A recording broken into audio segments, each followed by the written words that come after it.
Olá, meu irmão, minha irmã, sejam muito bem-vindos a mais uma aula do nosso curso básico de formação de ministros da Igreja Reconciliação em Cristo, Espírito e Verdade. Estamos continuando aqui a leitura desse capítulo 3 da obra Manifesto da Reconciliação em Cristo, Espírito e Verdade. Quem quiser adquirir a obra, está aqui no link da descrição, o local que você pode adquirir. Se preferir também, pode nos visitar na igreja, que teremos maior satisfação em te presentear por um preço inclusive bem mais acessível. Se quiser também nos visite, o endereço da igreja está aqui embaixo, amém? Vamos então continuar. Hoje nós vamos aqui ficar bem preso à leitura, bem? Estamos falando aqui desse capítulo intitulado O Caminho da Reconciliação. Então, os capítulos anteriores foram trazidos vários temas, agora a gente está amarrando esses temas com os passos práticos. Então vamos a essa página 58. Desde que recebeu Jesus, o indivíduo aceita seu senhorio, assume o compromisso com a orientação de Deus, pois amar a Deus significa agir conforme nos ordena. Tais mudanças tornam o crente um cidadão celestial. Já falamos, aqui nós vamos repetir muitos temas várias vezes, amém? Não temos aqui nenhuma pretensão de economizar, para que as ideias elas fiquem bem amarradas e cristalizadas na sua mente. Então veja bem, nós tratamos agora até recentemente sobre a cidadania celestial, como sendo uma das 3 características que o crente adquire quando adere ao reino, né? Então é cidadão celestial, é embaixador de Cristo e é também milícia do reino.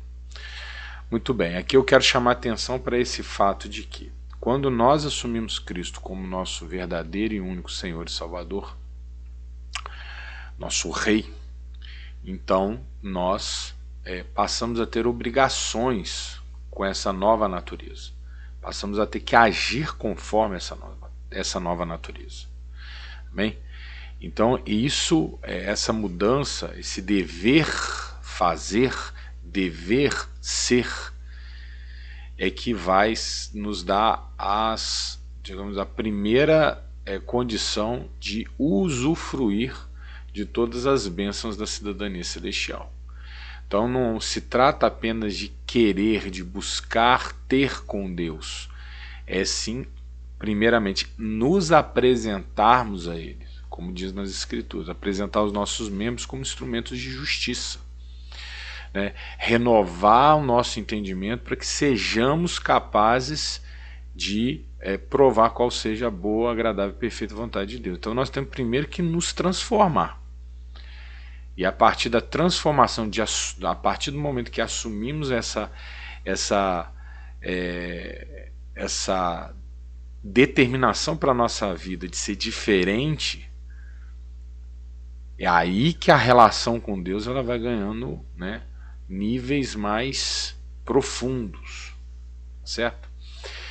E é importante que se fale isso, porque, como eu disse, jamais vamos julgar ministério nenhum, linha doutrinária nenhuma, mas são constatações que a gente precisa pontuar.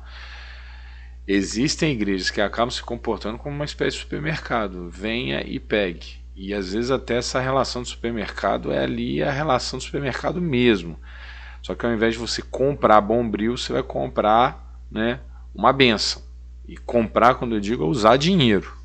Não é por aí, amém? Não é por aí, isso é perversão. Dinheiro na igreja interessa para que a igreja exista, nós precisamos pagar contas, né? É evidente, né? Algumas igrejas são muito grandes, tem um serviço missionário enorme, precisa da arrecadação. Agora, não adianta ter igreja, comissão e etc., se o feijão com arroz, o pão com manteiga, o café com leite não tiver claro. Amém? Então nós vamos para a igreja, às vezes entramos na igreja buscando alguma coisa ali desesperadamente, mas uma vez decidido estar lá, ou seja, uma vez aceito Jesus, tem que haver um compromisso de mudança. Então eu vou para a igreja para pegar as minhas promessas, mas eu vou para a minha igreja para aprender a ser conforme Deus quer que eu seja. Então eu tenho que me esforçar nesse sentido. Amém? Parágrafo 2. A cidadania celestial é a nova condição, assim como o corpo de Cristo, igreja do Senhor, noiva do Salvador. Ou seja, tem várias designações do que o crente se torna, né? Ele é membro da igreja, que por sua vez é noiva de Cristo. Nós somos salvos, nós somos justificados, nós somos santos, nós somos separados, nós somos várias coisas. E uma delas é cidadão celestial. Nosso ministério trabalha muito com essa ideia, porque ela incorpora bem por uma analogia com algo que a gente tem no planeta Terra, a gente entende bem o que é ser um membro do reino de Deus, uma parte do reino de Deus. Quer dizer, um sujeito de deveres, obrigações e direitos, promessas. Quem se torna cidadão do reino vive conforme sua constituição, que é a Bíblia. Então começa com os deveres. Como eu devo pensar, como eu devo sentir, como eu devo agir, como eu devo responder. Amém? Como eu devo orar, como eu devo estudar a palavra, como eu devo lidar com meus filhos, como que eu devo lidar com minha esposa, com meu marido, como que eu me posiciono nas mais diferentes situações. Amém? Como um bebê recém-nascido, logo após sair das águas, temos que aprender tudo do zero. O que desejar, como pensar, como falar, como agir. Daí a necessidade de oração, leitura bíblica, ouvir a pregação e congregar como igreja. Então isso também já foi falado, né? Quando nós entramos nas águas do batismo, morremos como velha criatura e ascendemos nas águas, renovados, renascidos para uma nova peregrinação. Como nascidos, nós precisamos aprender tudo. E mais difícil do que aprender é reaprender, que é o caso, né? Nós temos que reaprender os nossos hábitos, a nossa maneira de lidar, a nossa maneira de pensar, a nossa maneira de agir, a nossa maneira de reagir. Então é um desafio, amém? Mas que nós temos que assumir. E a igreja está aí para isso, para nos ajudar, amém? A cumprir essa jornada, chegar até o fim e ser exitoso, né, na realização de tudo o que é esperado de nós. No caminho de santificação, após sair das águas do batismo, nada está pronto, ao contrário, tudo está para acontecer. Por isso ocorrerão inevitáveis erros, mas os erros são revelados pelo Espírito e geram arrependimento. Deus perdoa a sinceridade e a pessoa que recebeu perdão sente reforçado o desejo de ser transformado, de mudar completamente, e por isso o indivíduo vai se comprometendo integralmente com a obra regeneradora. Então é igual uma criança, saiu, ela nasceu, ela vai ter que aprender a engatinhar, para depois aprender a andar, para depois aprender a ficar em pé, para depois aprender a andar, para depois aprender a correr.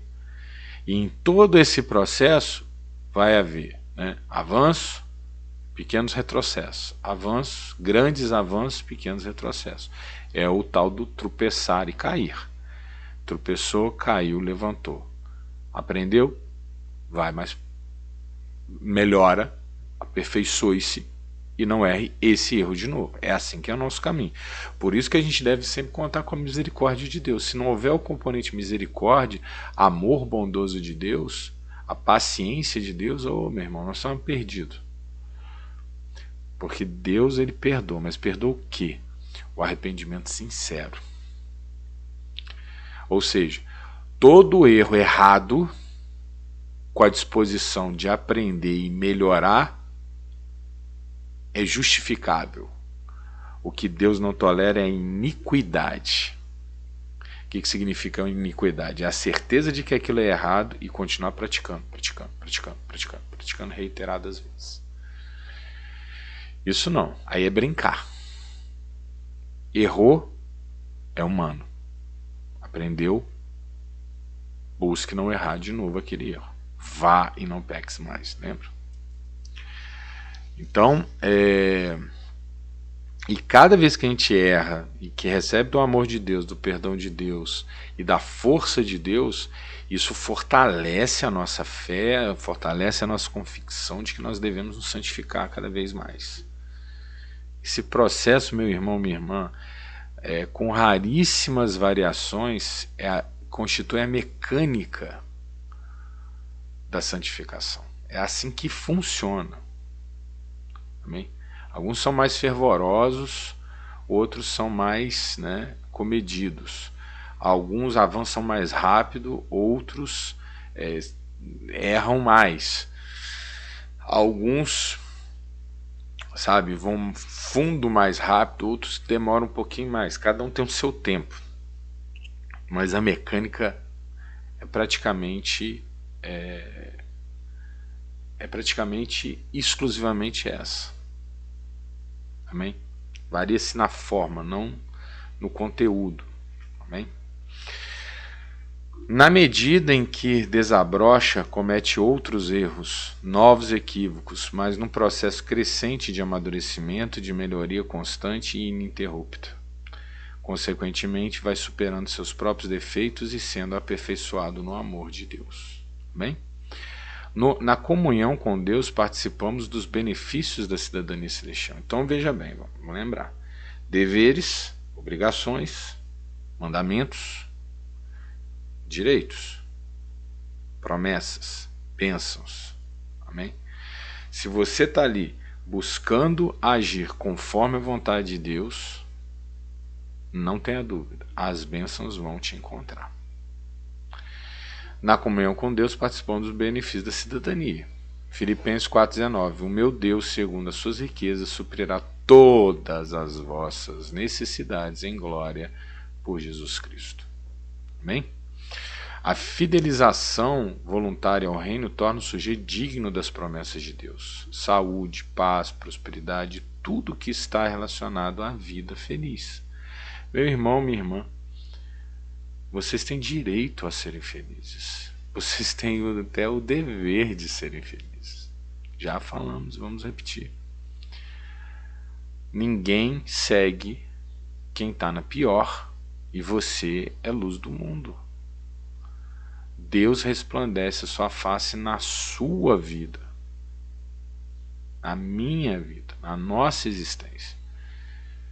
Então, essa é uma existência satisfatória. É claro que teremos problemas, Jesus nos alertou, no mundo tereis aflições, mas o bom ânimo tem que estar acompanhado. Por quê? Porque temos a certeza que Jesus já venceu o problema, ele já venceu o mundo. Amém? Então a vida feliz é um direito daquele que se torna cidadão celestial. Está andando nos caminhos do Senhor, buscando ali, convictamente ser melhor a cada dia. Meu irmão, não tenha dúvida, suas orações vão ser atendidas. A oração de um justo é eficaz os seus efeitos. Salmo 34:8. Provai e vede que o Senhor é bom, bem-aventurado o homem que nele confia. Eu ia trazer o Salmo 128 também. Bem-aventurado aquele que teme o Senhor e anda nos seus caminhos. Não tem erro, meu irmão.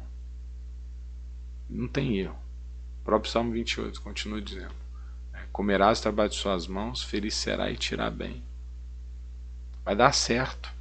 Amém? Mas tem que entrar no reino com tudo. Amém? Com convicção. O comprometimento não pode ser parcial, só de boca e não de coração, nem só de coração sem confissão ou atos. Então é isso. Vamos lá. O crente tem o compromisso de explicitar o reino em si mesmo. Por isso prega o evangelho, vive conforme a palavra e dá testemunho da obra do Pai em sua vida. Cada conquista é atribuída ao autor e consumador. Isso porque nos tornamos embaixadores do reino de Deus. Então aqui a gente passa da cidadania celestial para a condição de embaixador do reino. E como que essa passagem acontece? Crer no coração, mas só? Não. Crer nas palavras, crer nos atos, crer em todo o seu ser. Amém? Coração é fundamental, porque senão a boca é vazia. Crer pela boca, palavra tem valor, não tem significado. Ser caridoso e tudo mais, poxa, com certeza expressa, né, um patamar moral mais elevado, né? Tem um componente de admiração social para uma pessoa que é caridosa e tudo mais. Mas aquele que é completo no reino de Deus é caridosa, confessa. O que é confessar? Confessar é dizer em público que, né, sobre a fé, né, com a qual nós vivemos, a qual transformou a nossa vida. Então nós falamos dos milagres, nós falamos do evangelho, nós falamos, né? Isso significa confessar, é não guardar. Existe confissão de pecado, não é dessa confissão que eu estou falando. Estou falando da confissão de dizer, né?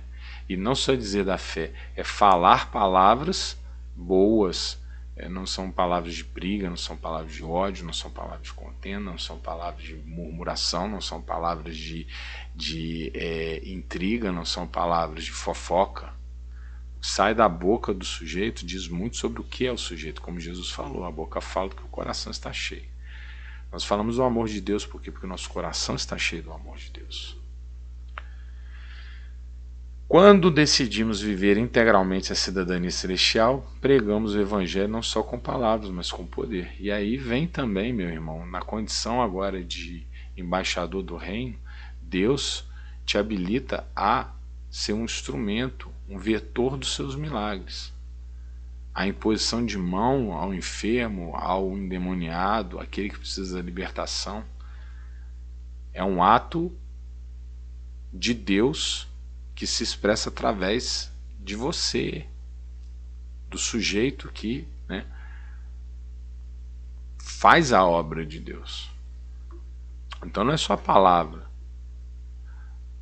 Você prega o evangelho até em silêncio, mas não é nem só isso. Amém?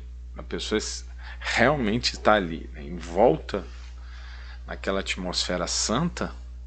Meu irmão, Deus se manifesta integralmente na felicidade, na alegria, na paz, na realização, nas obras, na maneira de se expressar mesmo em silêncio, e manifesta poder. Poder. Cura, libertação, bênção. Amém? Profecia. Tem que crer, meu irmão. Tem que crer. Falamos de Cristo para despertar a fé nos outros, como fizeram anteriormente conosco. É necessário que alguém pregue para que o outro creia. E Deus nos dá condições para ir além disso. Somos autorizados a usar o nome de Jesus para pelejar na luta concreta contra a doença, dor, angústia, miséria, para fazer demonstrações das benesses de aderir ao reino. Ô meu irmão, há algum entre vós doente? Chame os presbíteros da igreja, e eles ungirão a cabeça do sujeito, imporão as mãos. Se houver cometido pecado, serão perdoados. E ele curará de todas as enfermidades. E tal pessoa ficará de volta, em pé, sã. Amém? É assim, é essa missão. Quem realiza, você, sou eu, os enviados. Nós passamos de embaixadores à milícia de Deus, realizando os sinais e maravilhas, aqueles que acompanham os que creem. Amém? uma luta de convencimento nunca explícita, mas que opera numa frequência muito fina, na qual o desejo carnal e desprendimento precisam estar muito bem equalizados. A gente precisa, Deus dá prosperidade, Deus dá tudo o que nós precisamos, mas nada nos domina. Deus só dá a justa medida, ou seja, aquilo que você é capaz de administrar, seja fiel no pouco e no muito será colocado. Tem pessoas que vivem orando para ser rico e nunca vão ser ricos. Por quê? Porque Deus prefere que a pessoa seja salva, que é mais importante. Acumule riqueza no reino, onde a ferrugem e a traça não consomem. Essa riqueza daqui é passageira, irmão. Isso significa que nós estamos pregando um voto de pobreza? Nada disso. Não temos que ser pobre, não. Nós não temos que ser, sabe, nós não temos que ser acomodados com nada. Pelo contrário, nosso bom testemunho acontece em todas as áreas. Nós estamos sempre progredindo, aos olhos dos homens, inclusive. Nos estudos, no trabalho, na ascensão profissional, na melhoria das condições, no trabalho árduo. Tudo isso é manifestação, é sinal da bênção para sobre a vida da pessoa que crê. Eu já falei sobre a falsa humildade. O crente ele não é humilde porque ele é menor. Ele é humilde porque, sendo maior, ele decide se comportar como menor. Amém? Então, não vem com essa. Isso daí é subterfúgio. Ah não, Deus quer que eu seja pobre, porque pobre é bom, porque pobre é mais humilde, pobre não se apega ao dinheiro. Pelo contrário, o que a gente mais vê são as pessoas que têm menos recursos financeiros se apegando mais ao dinheiro. Mais inclinadas, inclusive, a fazer, a agir desonestamente. Humanamente até há justificativa. A pessoa tem pouco, né? Aí vem o governo que quer que pague imposto, e quer isso, quer aquilo, quer aquilo. A pessoa, humanamente falando, a pessoa ela até... eu quero ter internet e não tenho dinheiro, aí eu vou fazer o gato. Eu ganho tão pouco, o governo não me dá nada, não vou pagar imposto. Meu irmão, sinto muito, mas esse é o caminho que leva ao fracasso. Você tem que fazer, tem que agir de maneira sã para dar o bom testemunho e confiar em Deus, e Deus vai te colocar no muito. Amém? Então essa coisa de não, pobre não está apegado ao dinheiro. O que eu vejo é o contrário. Às vezes é porque a pessoa não tem, ela se apega mais ao dinheiro e está disposta a fazer mais coisas para ter dinheiro. Cuidado. Então tem pessoas que ficam orando, eu quero ser rico, quero ser rico, quero ser rico, nunca vai ser rico. Por quê? Porque Deus sabe, se deu a riqueza para essa pessoa, no dia seguinte ela abandona a igreja. Não podemos servir a dois deuses. Ou é o Deus Criador ou a Mamon. Mamon você sabe, ou o dinheiro. Então olha só, deve-se haver assim, esse desejo carnal e desprendimento precisam estar muito bem equalizados, né? O que é vontade, né, carnal, que a gente deve tolir em nós mesmos, amém? E o que é prosperidade santa, que vai ajudar na propagação da palavra. Ô irmão, ora, medita na palavra, se consagra. Deus nosso caminho. Não é demais recordar que Jesus Cristo repreendeu as pessoas que se interessavam exclusivamente pelo que distribuía pão. Lembra? Vamos lembrar dessa passagem? João 6,26. Jesus respondeu e disse-lhes: na verdade vos digo, que me buscais não pelos sinais que vistes, mas porque comestes do pão e vos saciaste. Trabalhai não pela comida que perece, mas pela comida que permanece para a vida eterna, a qual o Filho do Homem vos dará, porque a este o Pai Deus o selou. Eu acho que essa passagem, ela é muito reveladora quando a gente associa a multiplicação dos pães e dos peixes, porque na verdade essa palavra aqui é um desdobramento, quer dizer, Jesus foi lá e multiplicou os pães. Bom, vamos voltar. Tinha uma multidão e no encontro de Jesus ensinava. Eu tenho certeza ali as pessoas estavam buscando a palavra, estavam buscando a instrução. Só que as pessoas tinham fome. Elas precisavam se alimentar. E Jesus queria que as pessoas continuassem na palavra, continuassem ouvindo. Então o que ele fez? Não. Continuem todos aqui. Vou prover. E ele deu tudo o que era necessário, porque, lembre-se, no final sobejaram, ou seja, sobraram pão, peixe. O que Jesus está nos mostrando com isso? Jesus nos abastece, meu irmão, de tudo que a gente precisa nessa terra, a santa prosperidade. Não há glória no endividado, não há glória no maltrapilho, não há glória no miserável. Não. A glória de Deus se manifesta na melhoria. Aí eu estou falando que tem que ser mansão, não é isso, meu. É a vida confortável, em paz, feliz, as continhas pagas, né? O que é necessário, bem provido, o filho estudando, né? A família tendo o seu momento de lazer, nunca faltando comida. Nenhum pai humilhado por não conseguir dar o que os seus filhos precisam. E aqui é necessidade de educar as crianças, porque nem tudo que elas querem também elas têm que receber. Bem, é o que é necessário. E brinquedo é necessário. É necessário também. Amém? Agora, qual qualidade de brinquedo? Quão caro é o brinquedo? Por que aquele brinquedo? É por causa de moda? É outra discussão. Amém? Então veja bem, você ter a casa, né, arrumada, organizada, é aquele conforto que serve digamos, de retaguarda para o sujeito se dedicar à obra de Deus. Amém? Então Deus dá isso.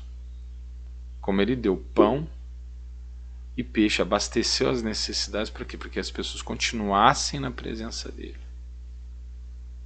Amém? Agora imagina aquele cara que vive de trabalhar 12 horas por dia, 7 dias por semana, trabalha. Meu irmão, não. Pode ser que ele ganhe e perca, pode ser que ele ganhe realmente. E aí? Às vezes até morre por tanto trabalhar. Morre de tanto trabalhar.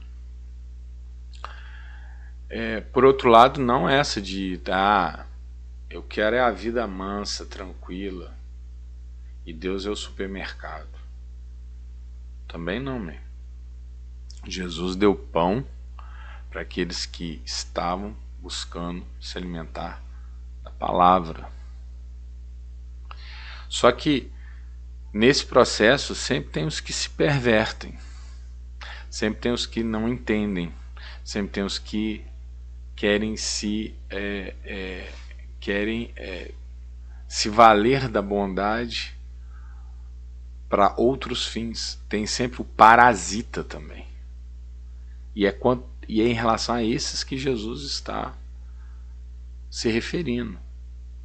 Aqueles que buscam só o alimento em Jesus, ou seja, buscam Jesus só para fazer milagre, para o seu desfrute. Não, meu irmão. Sem chance. Amém? Isso é prosperidade santa. Então Deus vai dar a justa medida na tua vida. Quanto menos você se importar com dinheiro, mais vai chover na sua horta. Quanto mais você for uma testemunha de Deus, quanto mais o seu patrimônio servir como testemunho de Deus, mais você vai prosperar. Você quer ter uma piscina, meu irmão? No momento que você colocar no teu coração que essa piscina, vai colocar no coração, não é conversinha fiada, que essa piscina na tua casa aí você vai oferecer para ser a piscina do batismo da tua igreja, você vai receber. Amém? Quando você fala assim, né, assim, poxa, uma remuneração melhor para eu ter que trabalhar menos, para eu poder estar na presença de Deus, na igreja, ajudar no ministério. Tudo. Mas de coração, meu irmão, não é barganha não, tá entendendo? Não é barganha. Para com isso. Barganha não interessa para Deus. Você não tem nada que Deus precise. Amém? Deus só quer o teu bem. Então, faz direito, faz bem. Deixa o amor de Deus contaminar você por inteiro e reger os seus atos. Deus vai te honrar. Vai te honrar. Não tenha dúvida. Amém? O pão, neste caso, representa os desejos imediatos. Deus concede aos seus cidadãos bem-estar integral, o que inclui a prosperidade material. Isso não pode se misturar com os desejos, ambições e vícios do mundo. Deus não é um serviçal que distribui deleites, nem tampouco mero provedor daquilo que deve ser obtido com o trabalho. Paulo fala bastante, pega lá, 1ª e 2ª aos Tessalonicenses, fala bastante aos que não gostavam de trabalhar entre os crentes de Tessalônica. E tem até uma frase forte, né? Se não quer trabalhar, não coma. Forte, né? Deus não substitui. Papai, marido, você tem que ser provedor. Você tem que ser provedor.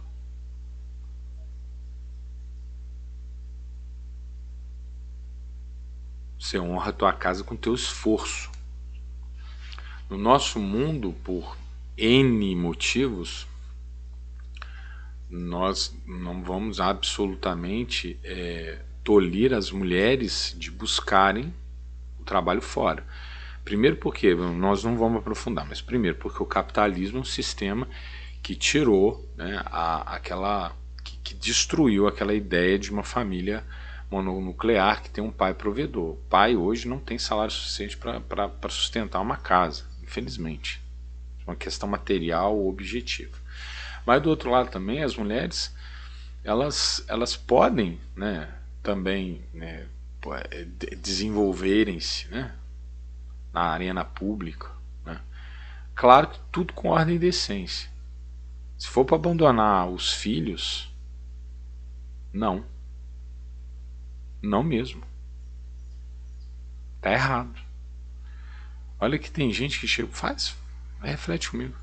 Tem mulheres que vão trabalhar fora para ganhar salário que acaba sendo consumido integralmente pelas babás dos seus filhos.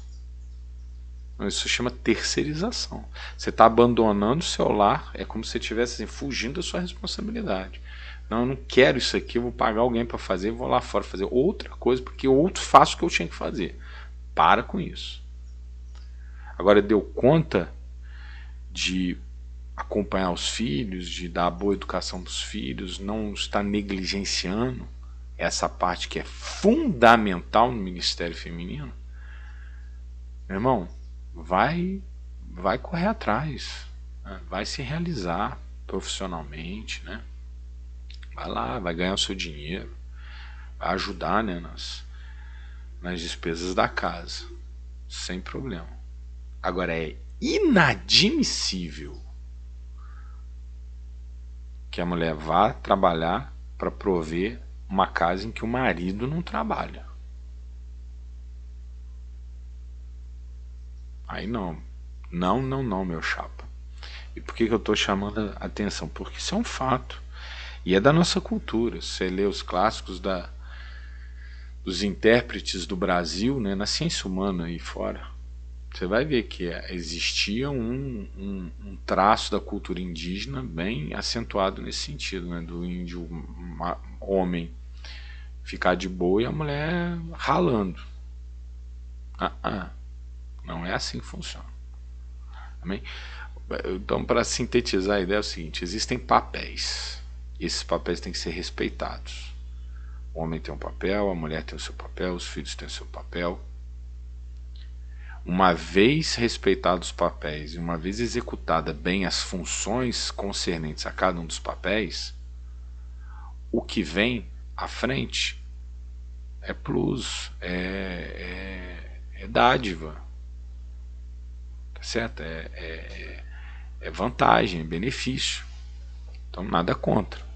O que não dá é para negar o que é fundamental para fazer o que não é fundamental, ou inverter papéis. Eventualmente o marido perde o emprego. Meu irmão, coisas, vicissitudes da vida, coisas que estão além do nosso controle acontecem. Agora, isso nunca é acompanhado por acomodação. O marido perdeu o emprego, isso acontece. A esposa segura a ponta por um tempo. O marido ainda não está trabalhando, então ele vai lá, vai dar uma ajuda a mais em casa. E aliás, maridos ajudam em casa, tem que ajudar mesmo. Tem que ajudar, mesmo que você seja o homem que trabalha fora e sua esposa não, você também tem que ajudar em casa, por que não? Fazer um café da manhã bacana para sua esposa, um dia pegar lá para fazer uma faxina, deixar ela tranquila, né? Pagar alguém de repente para fazer uma tarefa para ela ter um momento de lazer né? Extra. Trata da sua mulher, ame a tua mulher como Cristo ama a igreja. E Cristo te dá tudo para a igreja, tem que dar tudo para a mulher, tudo que você pode. O que é tudo? São as estrelas, a lua? Não, dá tudo que você puder, dá o seu melhor que você puder. Amém? Agora, pode ser que o homem ficou sem trabalho, ele vai ficar ali, né, vai dar um suporte maior em casa, a mulher está lá fora, ela está com trabalho, está conseguindo. Ok, por uma transição, por um período de tempo, né, é válido. Agora, o homem não pode se resignar com isso. Como se diz aí fora, né, colocar o pijama e deixar a coisa acontecer. Não. Na hora certa, tem que se reerguer e tomar sua posição. Amém? Correr atrás de voltar para o mercado de trabalho e trazer o pão de cada dia para dentro de casa. O pão compete ao homem. O pão compete ao homem. O arroz, o feijão, o pão, a manteiga, o leite das crianças. E o fruto do trabalho da mulher é a saladinha, né? É a picanha, né? É a carne com mais qualidade, é o móvel novo, tá certo? É a pintura, o presente, o básico o homem tem que dar conta, porque é o seu papel, prover. Amém? Coloque isso no seu coração. Então, trabalhe. Deus não vai te dar o que você tem que fazer. Deus vai te dar Deus vai te dar capacidade, primeiro. Deus vai te dar instrução, segundo, Deus vai fazer o impossível. Daí para frente, meu irmão, é contigo. Não são poucos os que confundem as coisas. Precisamos nos examinar para não sermos pegos também nesse grave equívoco. O pecado nos faz errar.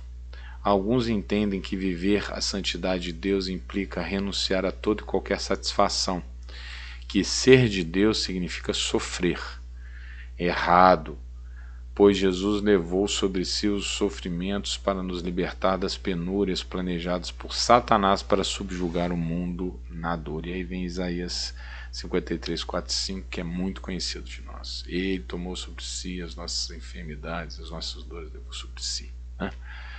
Tá lá, nós reputávamos por aflito, ferido de Deus e oprimido, mas ele foi ferido pelas nossas transgressões e moído pelas nossas iniquidades. O castigo que nos traz a paz estava sobre ele, pois pelas suas pisaduras, chagas, feridas, nós fomos sarados. Então, meu irmão, errada a concepção de que o crente veio para o mundo para sofrer. Existe uma linhagem teológica que fala isso, uma linhagem doutrinária que fala isso, está errado. Jesus não está na cruz, ele esteve na cruz. Deus é rei, governa sobre o mundo, um governo de uma nação melhor, próspera, feliz, em paz, e você, cidadão dessa nação. Amém? Então não estamos aqui para sofrer. Jesus sofreu, e o sofrimento dele tem um propósito, é nos tirar o sofrimento. Amém? Porque olha só, o sofrimento leva à resignação, leva à lamúria, leva, né? Irmão, é para frente, é para cima, é para o alto. Esse é o caminho do crente. Outros entenderão que, sendo Deus bom, tem a obrigação de distribuir o que qualquer um quer de qualquer jeito. Pode parar. Como eu disse, Deus não vai te dar o que você quer, Deus vai te dar o que você está apto a receber. Então você pede, faz a sua parte, Deus te honra. Deus te honra. Olha como é que a palavra diz, né? Tudo aquilo que pedirdes em meu nome eu farei, para que o Pai seja glorificado no Filho. Não está dizendo assim, peça tudo que você quer, porque Deus quer que você se deleite nas coisas da terra. Não, porque aí só vai estar alimentando carne, só vai estar alimentando a disposição ao pecado. Deus não vai fazer isso. Tem outra passagem que diz, né? Tudo conforme a vontade, tudo que pedis conforme a vontade de Deus. Que a Bíblia é assim, ela vai trazendo os versículos que falam do mesmo assunto, um vai completando o outro. É para a glória de Deus, é em nome de Jesus. Você tem que pedir, é conforme a vontade de Deus. Você vai juntando tudo, vai entendendo a dinâmica, como que você consegue ter a sua oração atendida. Então você entra no reino, assume os compromissos com o reino. Então você tem direito às promessas. É assim que funciona. Ora pedindo e faz a sua parte. É assim que funciona. Seja fiel no que você tem, grato pelo que você tem, e muito mais você terá. Eu vivo dizendo isso dentro da igreja no Espírito. Quem não é capaz de manter o que tem não é capaz de conquistar mais nada. Seja grato pelo que você tem. Quando você se tornar verdadeiramente grato pelo que você tem, você vai ter mais. Agora, aqueles que vivem maldizendo, minha casa é ruim, meu filho é ruim, minha esposa é ruim, minha comida é ruim, meu trabalho é ruim, ô meu irmão. Como está na palavra de Deus, o coração dobro nada conquistará. Tem que ser integral, firme. Deus manda a sabedoria e a gente age conforme essa sabedoria. Quem tem um coração dividido, meu irmão, ora aqui, ora ali, não vai conseguir nunca. Coloca essa palavra no teu coração. Deus recompensa e faz brilhar a sua luz na felicidade de vida que usufruem os que sofreram, os que resolveram abandonar o mal. Então vamos lá. Deus recompensa e faz brilhar a sua luz na felicidade de vida que usufruem os que resolveram abandonar o mal. Esta é a primícia da vida eterna, que além de abundante é igualmente santa, boa e justa. Amém?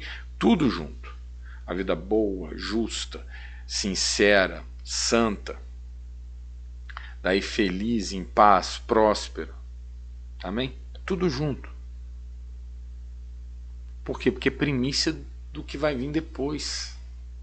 É sinal do que vem depois. É como nós aqui da Igreja de Reconciliação em Cristo repetimos muito. Quando aderimos ao reino, nós já vivemos a vida eterna, desde o aqui e agora. Vamos passar, vai haver um rito de passagem em algum ponto, mas a vida é a mesma, é a grande sequência de ascendente do aperfeiçoamento cujo o fim é a glória. Então é a mesma vida. Amém? Não são duas vidas, uma agora e outra depois. Não, é a mesma vida. E aquela felicidade que nós vamos ter na glória, a gente já começa a sentir aqui agora. As bênçãos da glória nós já conseguimos vivenciá-las hoje. Mas tem que aderir ao reino, de verdade. Deus recompensa, faz brilhar a sua luz na felicidade de vida que usufruem os que resolveram abandonar o mal. Esta é a primícia da vida eterna. A vida eterna tem como primícia o tempo presente. Luz do mundo, para que todo mundo veja o que há de vir. A tua saúde é para os outros saberem, quem está com Deus tem saúde.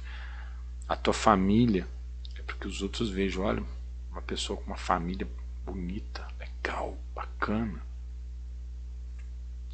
Filhos educados, casal harmonioso ali, né? Carinhoso um com o outro, parceiro. Tudo é primícia. Êxodo 23, 25. E servireis ao Senhor vosso Deus, e Ele abençoará o vosso pão e a vossa água, e eu tirarei do meio de ti as enfermidades. Não haverá alguma que aborte, nem estéril na tua terra, o número dos teus dias cumprirei. Amém? Então, a bênção inclui a saúde. Saúde, é verdade. Você tem direito à saúde. As dores e enfermidades não são coisa de Deus.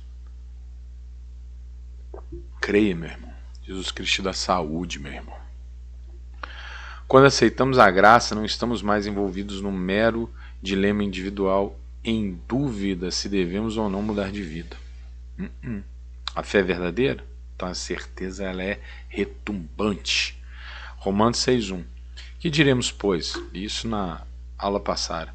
Permaneceremos no pecado para que a graça seja mais abundante? De modo nenhum. Nós que estamos mortos para o pecado, como viveremos ainda nele? Ou não sabeis que todos quantos fomos batizados em Jesus Cristo fomos batizados na sua morte? De sorte que fomos sepultados com ele pelo batismo na morte, para que, como Cristo ressuscitou dos mortos pela glória do Pai, assim andemos nós também em novidade de vida. Então aquela história que eu falei no nosso último encontro. Então eu vou pecar muito para que aí Deus tenha muito que perdoar, então a sua glória vai ser maior, né? A sua bênção vai ser maior, a sua misericórdia vai ser maior, porque eu sou muito pecador. Então beleza, aí quando tá pensando assim, 2 segundos depois vem um caminhão e passa em cima dele, e aí? E outra, meu irmão, quando você é tocado, não é questão de escolha, assim, não é questão de você pensar, vou ser melhor ou não vou ser melhor. Você só quer ser melhor. Você só quer ser melhor. Você vai errar, vai tropeçar, vai se equivocar, né? Como eu disse anteriormente, isso tudo vai acontecer, mas a sua vontade, o seu impulso, o seu desejo é de ser cada dia melhor. Para quê? Para a glória de Deus, por gratidão por aquilo que nós recebemos. A decisão já foi tomada e agora fazemos parte de um coletivo, pois estamos participando da comunidade de Cristo, a igreja, e operando no mundo em favor das cores do Cordeiro, pregando e abençoando. Então não é mais uma questão assim, individual, nesse sentido. Agora nós fazemos parte de um coletivo que é a igreja. A cidadania celestial implica, toda cidadania implica no pertencimento a um grupo, né? Nós temos agora os nossos concidadãos. Nós temos na nossa casa vizinhos que na verdade estão do outro lado da fronteira entre o mundo que você faz parte e o mundo que ele faz parte. Aonde você encontra os seus vizinhos de fato, na ordem cósmica, conforme o plano de Deus, é dentro da igreja. Qual é a tua sociedade? Brasil? Não. Comunidade de Cristo. E aí, meu irmão, minha irmã, muita sabedoria para selecionar as amizades e descartar as relações que precisam ser descartadas. Meu irmão, certas práticas corrompem os bons costumes. Onde a menina deve encontrar o namorado que se tornará noivo e marido? Na igreja. Não precisa ser a mesma denominação, amém? Não é disso que eu estou falando. Mas Para que colocar esse jugo desigual? Ter que lidar com isso. Quer dizer, a esposa santifica o marido santifica a esposa, é verdade. Mas essa palavra vale para aqueles que encontraram Cristo depois de já terem contraído matrimônio. Ou, quem sabe, para aqueles que, né, se casaram com alguém que veio apostatar. Agora, fora isso, por que começar de saída com esse peso, com essa carga? Cuidado, meu irmão, minha irmã, esse amor romântico que o mundo exalta, enaltece, é perigoso. Eu não vou conseguir desenvolver neste momento aqui, mas fico com essa palavra aqui. Casamento não é só amor. É sobretudo cumplicidade e estabilidade. O amor que vem da diferença não se sustenta no tempo. Por um lapso curto, ele pode ser até mais excitante, né? O novo, o diferente, o diverso.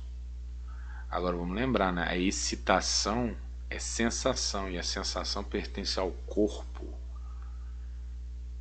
E quando o corpo é dominado pela sensação, ele se torna carne, corrompe a alma e apaga o espírito. Veio com essa palavra, meu irmão, minha irmã, falando principalmente para os jovens, né, que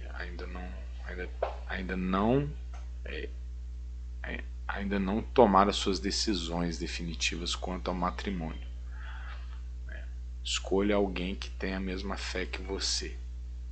Isso vai ser vital. Vital, vital, vital, para que o casamento seja feliz e você seja feliz. E a sua família seja feliz. Sua família, você, seu marido, sua esposa, seus filhos, todo o entorno. Amém? E se tiver algum desafio, quando você está com alguém que compartilha a tua fé, esse desafio vai ser fichinho. Vocês vão conseguir vencer. Oh, meu irmão, minha irmã. Você está na presença de Deus, você não precisa ter preocupação. Será que eu vou ser traído? Será que eu vou ser traído? Será que eu... Ciúme, sabe? Tem que se desfazer, porque, poxa, como assim? Ciúme é aquela coisa da posse, não é meu. Ciúme também pode ser, o gatilho do ciúme pode ser assim, né? A insegurança. Insegurança por quê? Foi Deus que consagrou. Eu tenho certeza no Senhor das coisas que me foram dadas. E também pode vir da desconfiança. Desconfiança, e como desconfiar de um servo do Senhor que age conforme a palavra? Tá entendendo? Só vantagem. Só vantagem. Cuidado com as coisas que excitam. Excitação é sensação, sensação é corpo. Corpo, nesse aspecto, quando domina, é carne. Carne corrompe a alma e apaga o espírito. O movimento é inverso. Agora, falado sobre relações conjugais, agora falar sobre amizade. Aí cabe a todos nós refletir. Que amizades queremos ter? O lugar onde a gente deve selar amizades é na comunhão dos santos. Ah, pastor, que radicalismo. Não, meu irmão. Fica com essa palavra e toma tua decisão. O reino de Deus é um reino de consciência. Mas pondera. O servo do Senhor é temperante. O que é temperança? É autocontrole. Ele sabe de si. Ele tem ideia do que é certo e do que é errado. Ele age conforme seus julgamentos racionais. O culto a Deus é um culto racional. Eu tenho um amigo de infância, eu amo ele, amo, meu amigaço. Alguém pensa, tá? Eu tô aqui incorporando personagem. Sempre que eu falo na primeira pessoa, via de regra é assim, tá? Tô incorporando personagem. Pô, meu amigaço, meu amigaço, meu amigaço. Cara, meu amigaço.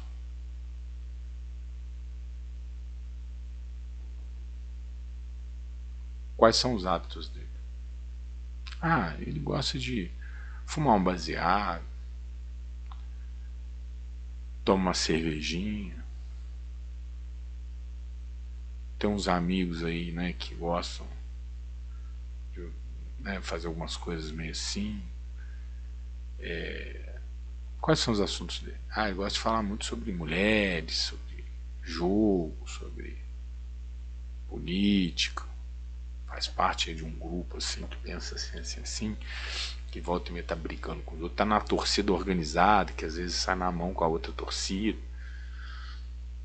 Que lugares ele frequenta?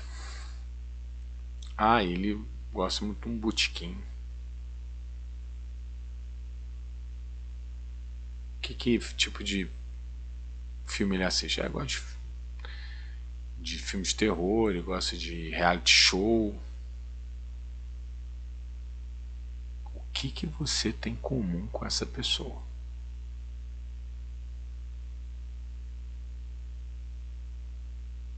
Qual é o assunto que você vai ter com ele?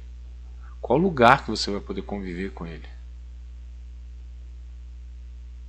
O que você pode compartilhar com essa pessoa? Sério.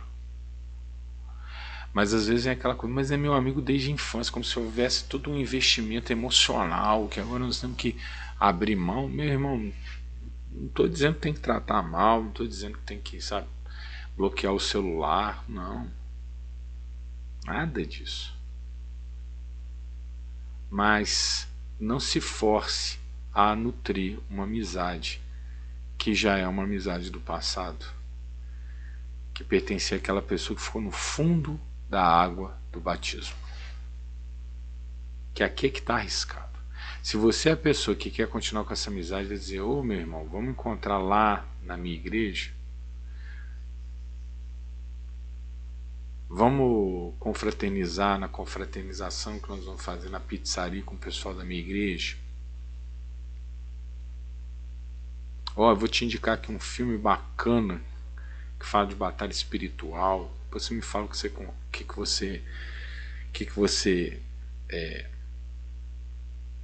você achou. Aqui tem esses louvores aqui, escuta esses louvores aqui. E se a pessoa te acompanha, você está fazendo a obra. Agora, se ela não te acompanha, meu irmão, ela mesmo está mostrando que essa amizade já não existe. Porque se você quiser alimentar a amizade com alguém que ele vai dizer não para você quando você fizer esse tipo de oferta,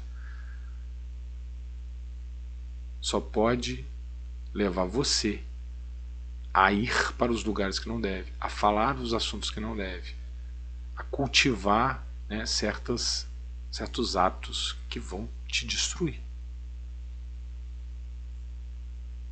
Uma hora você cai.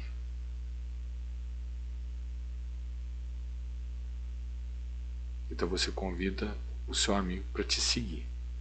Se ele não quiser, deixe ele ir. Ora Deus vai fechar esses buracos, vai preencher esses buracos. Você vai transformar o amor que você tem por essa pessoa em oração, consagração. Você vai ser assim, um grande escudo espiritual na vida dessa pessoa que ainda não conseguiu entender, enxergar o que você já enxergou. Você vai fazer um bem enorme para ela ao se manter santo e incólume, porque você vai cercar essa pessoa que você ama com escudo de poder, porque Deus atende as orações que são proferidas pelos seus, mesmo que contemplem aqueles que não estão na presença dele. Creio no Senhor Jesus, será salvo tu e a tua casa.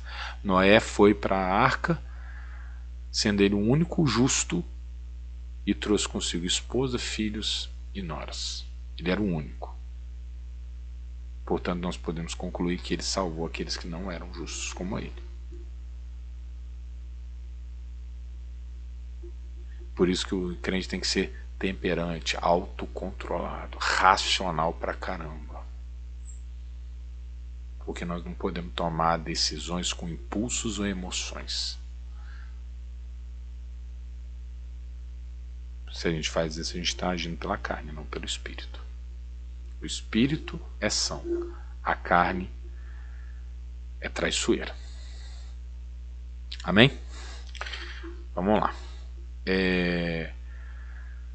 Passamos a ser uma bênção para toda a humanidade, posto que nos tornamos devedores de uma única coisa, o amor.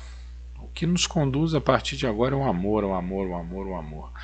Romanos 13:8. E ninguém devais coisa alguma, a não ser o amor com que vos ameis uns aos outros, porque quem ama aos outros cumpriu a lei.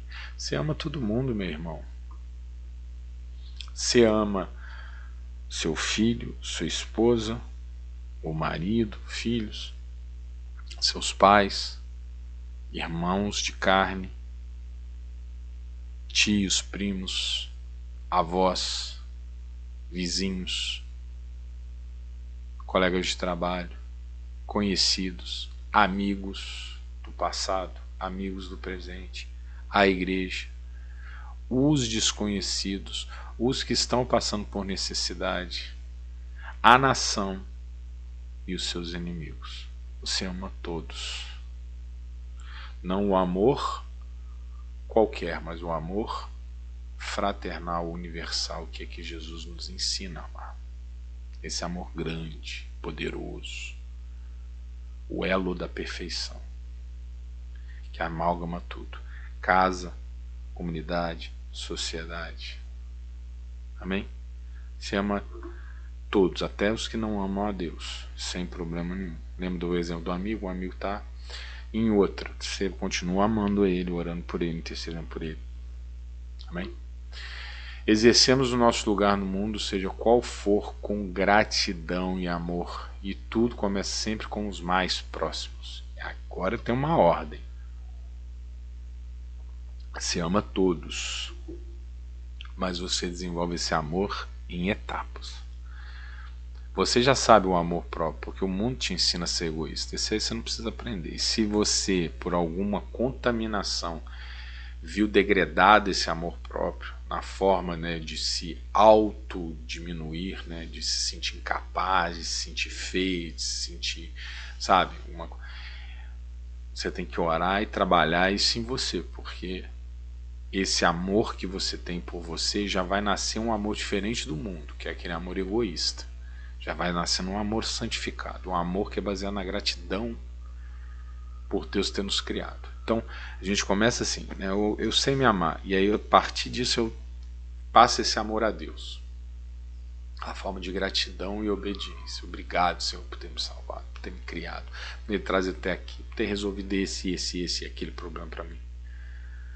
Amém? E aí então você ama a sua cônjuge, o seu cônjuge. Começa aí. O mais próximo. Jesus podia ter usado qualquer palavra para falar ame ao próximo. Podia ter falado ame ao ser humano, ame ao outro, ame a pessoa. E falar ame ao próximo, como a ti mesmo. Então você começa com o mais próximo. Pais, esposa, filhos. É ali.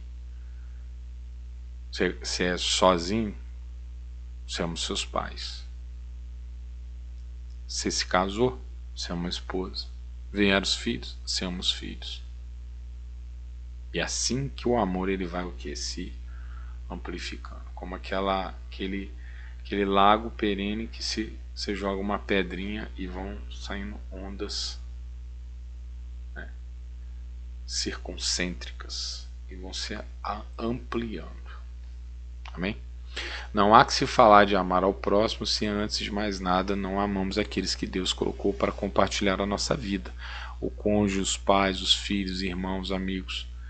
Depois vizinhos, conhecidos, colegas de trabalho. Uma cadeia de amor que vai se alargando até alcançar também os inimigos. Então tem gente que na rua é uma flor, uma rosa, né? Mas dentro de casa é uma pata de elefante. Para com isso, irmão. O seu melhor é praticado dentro de casa. É ali que você aprende a paciência, a amabilidade, a temperança, a paz, o amor, delicadeza, tudo é ali em casa. Amém? Amar significa não educar os filhos? Ô meu irmão, nós vamos ter um momento para falar sobre isso. Amar é fazer o melhor com a intenção de que a outra pessoa tenha o melhor. Isso é amar. E o amor divino é aquele que eu faço para o outro, para que o outro tenha o melhor, mesmo que contrariamente ao meu próprio interesse. Eu quero meus filhos dependentes de mim. Esse é o meu desejo. Mas é melhor para eles? Não, melhor eles serem autônomos. Então eu vou criá-los para que eles tenham autonomia. Isso é amor. Amém? O cristão exerce sua autoridade sobre quem Deus coloca sob sua responsabilidade. Isso é muito importante. E é aqui que está a divisão entre, exatamente aquela fronteira do agir do crente. Vamos lá, venha comigo, esse raciocínio é fundamental. É o ponto de virada para o próximo capítulo. Vamos lá. A Bíblia diz: não julgueis para não serdes julgados. Nós não julgamos, a não ser uma pessoa, nós mesmos. Examine-se, pois, o homem a si mesmo, então coma desse pão e beba desse cálice. Com relação a nós somos implacáveis no julgamento. Tá certo, errado, tá errado. Não escondemos para debaixo do tapete. E uma vez identificado o erro, nós temos que buscar força para corrigir. Esse julgamento é santo, é digno e é necessário. Feito isso, meu irmão, então aqui no teu campo da tua decisão você decide. Mas a moda vá para os raios que o partam. Se está errado eu não faço. Mas todo mundo está fazendo. E daí? Mas os outros têm. Se Deus não reservou aquilo para mim, é dos outros, não é meu. Entendeu? Dito isso,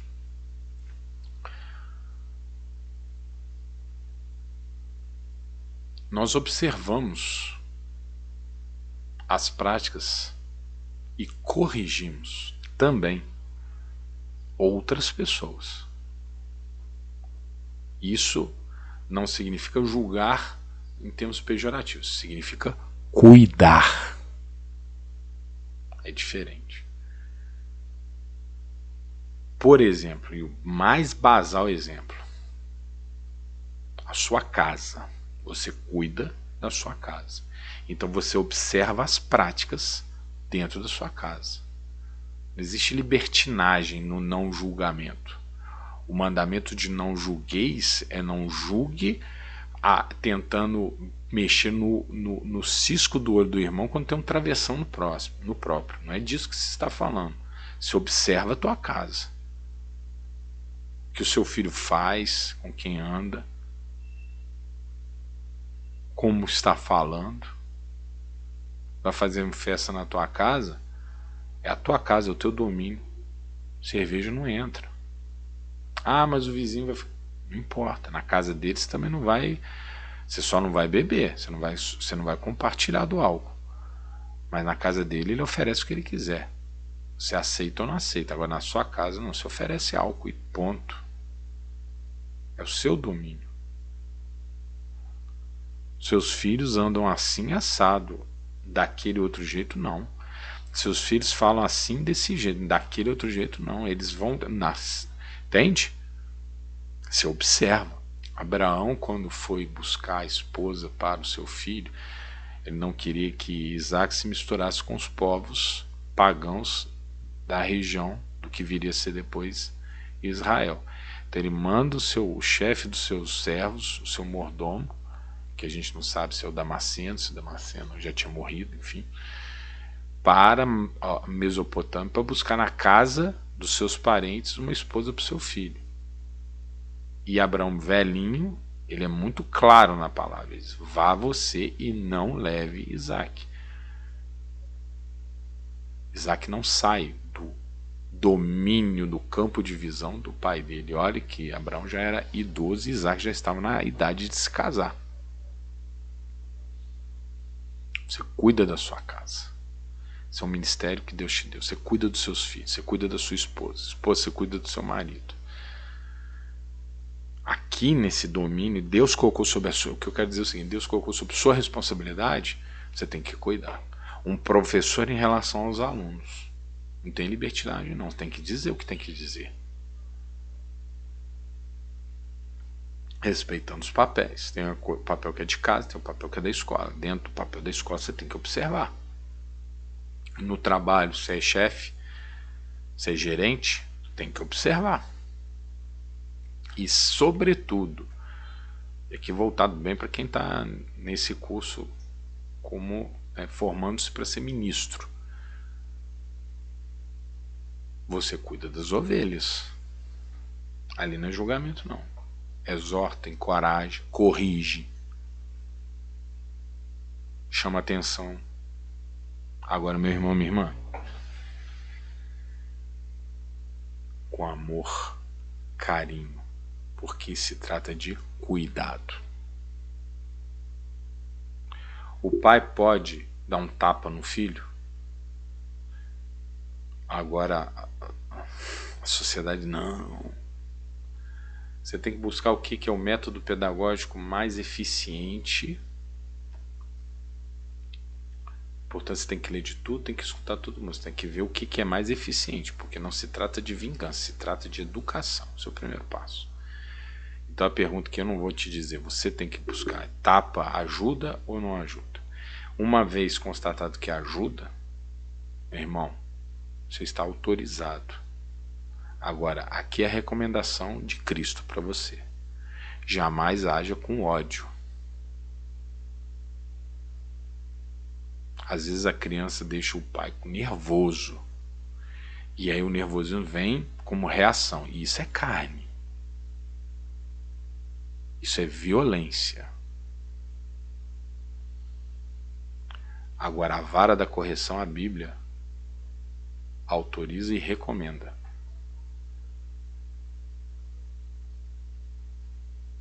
Então, é racional, você sabe que esse é o caminho, você sabe que isso vai gerar o resultado esperado no processo de transformar essa criança num sujeito civilizado, reto, de bons costumes, meu irmão. Se é racional, se é pensado, faz. Amém? Então você tem responsabilidade, em suma você tem responsabilidade sobre aqueles que são colocados sob a sua autoridade. Agora, e o vizinho? O vizinho está sob sua autoridade? Não. Então, meu irmão, você não julga. Você não... Meu irmão, se não for perguntado, você nem comenta. Ah, mas o meu vizinho, ele faz isso e aquilo. Meu irmão, o problema é dele. Está te incomodando? Ore. Ore. Primeiro para saber se o seu incômodo com o seu vizinho não é uma coisa maligna. E uma vez identificado que não é, ore por ele. Ah, porque os artistas usam droga. Mas claro, né, eles usam droga porque, né, tudo Meu irmão, para com isso. As drogas estão te incomodando? Estão ceifando vidas? Ore contra as drogas. E ore para Deus tirar esse julgamento maligno do teu coração. Amém? Vamos lá. O cristão exerce... Deus colocou... cônjuge, tá? O cristão exerce sua autoridade sobre quem Deus coloca sob sua responsabilidade. Em relação aos iguais em autoridade, os irmãos em Cristo, aconselha com o rigor do evangelho de acordo com a estatura que possui na igreja. Então, eu tenho um irmão de banco comigo na igreja, ele está errando, e eu posso, se me for dada a liberdade, conversar com ele. Ô irmão, o evangelho, assim, não deu a liberdade, ora por ele. Agora, se você é pastor, aí não. Meu irmão, vem cá, vamos conversar. Amém? Já em relação aos não cristãos, busca a oportunidade de pregar. Alguém está fazendo uma coisa muito errada, ela te deu ouvido, prega. E se não deu? Fique quieto. E quando encontra, explora, não encontrando apenas ora para que o Espírito Santo prepare aquele coração para ser inundado pelo amor de Deus. E para terminar, sempre em todos os casos baseado na empatia, posto que também erramos, sempre exercendo a misericórdia que nos cobra o preço da tolerância. Eu termino com isso. Existe uma diferença muito grande em respeitar. Vamos lá, vou melhorar. Aderir, respeitar e tolerar. O arco de ações do crente se situa nessas três variantes. Aderir é o que eu quero para mim, eu vou fazer. Respeitar, eu compreendo, não quero para mim, mas não identifico que seja deletério o suficiente ao ponto de eu, achar perigoso ou me causar santamente algum tipo de contrariedade. Você simplesmente respeita. Amém? Um exemplo, vou dar um exemplo de aderir. A igreja. Eu me sinto bem na igreja de reconciliação em Cristo. Você vai aderir a ela. Então você vai, por exemplo, dentro dessa igreja, por exemplo, pedir oportunidade no meio do culto. Não é a formatação. O culto na nossa igreja é um culto de palavra ou oração. Não é de revelação e tal, pá. Não é. Então eu estou aderindo a esse modelo, a esse formato, e eu vou respeitar e eu vou seguir esse caminho. Amém? Agora, isso significa que eu sou contra o modelo da revelação? Não, ali eu respeito, mas é um modelo diferente do meu. Eu respeito ele. Eventualmente, se eu for na igreja com esse modelo, talvez até eu mesmo vou lá, né, e faça também uma palavra extra, etc. Então, entende? Uma coisa é aderir, outra coisa é respeitar. Eu me formei em direito, eu acho que é uma boa profissão, eu vou falar para minha filha, faz direito, é um negócio bacana, o papai e a mamãe já tem que ir no escritório, vão te ajudar e tal. Mas ela pode ter, mas a minha pegada é matemática, eu gosto de engenharia. Tá, não é o meu desejo, mas eu respeito. Eu tô convicto que, no meu ponto de vista, que era melhor eu fazer isso aqui, mas ela quer fazer diferente, eu vou fazer, vou respeitar. Sabe, perguntar a minha opinião, eu vou fazer, acho que você está fazendo errado, é melhor você fazer isso aqui, mas tá bom, vai lá, orar por você, vai dar certo, vou te ajudar em tudo que você precisar. Isso é respeitar. Amém? Respeitar. E a terceira palavra, tolerar. Tolerar é quando você não quer para você. Você não quer para sua casa. Portanto, você não admite para o seu domínio. Mas você não se interfere na prática, na vida dos outros. Tá claro? Se tem umas mulheres que usam roupas indecentes, você não vai agredi-las na rua e dizer vocês são isso ou aquilo. Você vai tolerar. Isso significa que a sua filha pode se vestir assim? Não. Aí é o meu domínio.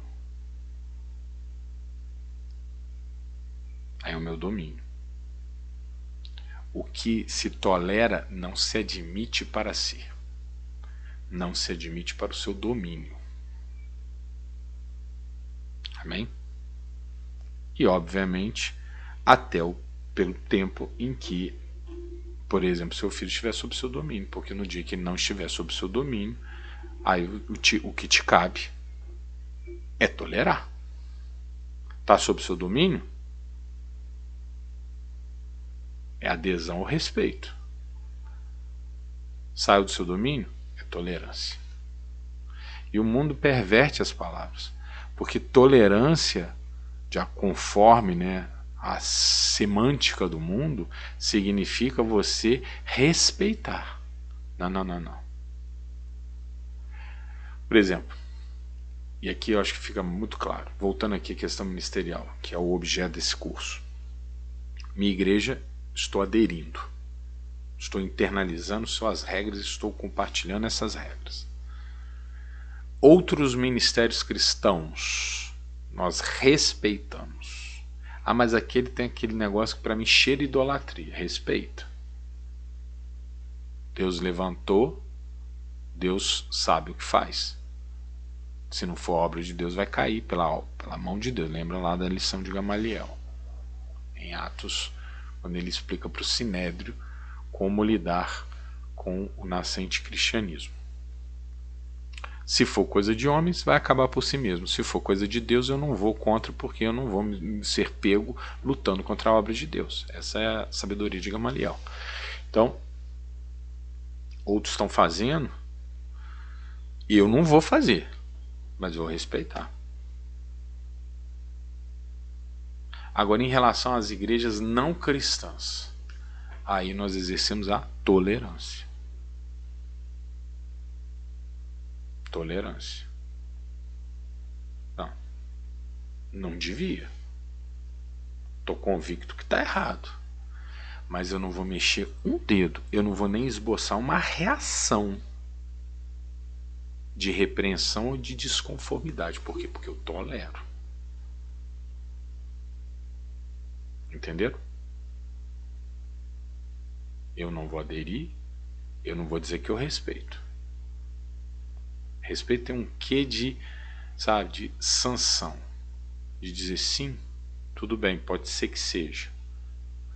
Tolerar significa eu tenho convicção que não devia. Mas quem sou eu para me meter? Amém? Então isso tem tudo a ver com o nosso domínio, meu irmão. No seu domínio, aderência ou respeito. Fora do seu domínio, tolerância. Na sua vida, adesão. Na vida do outro, adesão ou respeito. Na vida de terceiros, fora do seu domínio, tolerância. Amém? Espero que essa palavra tenha ficado clara.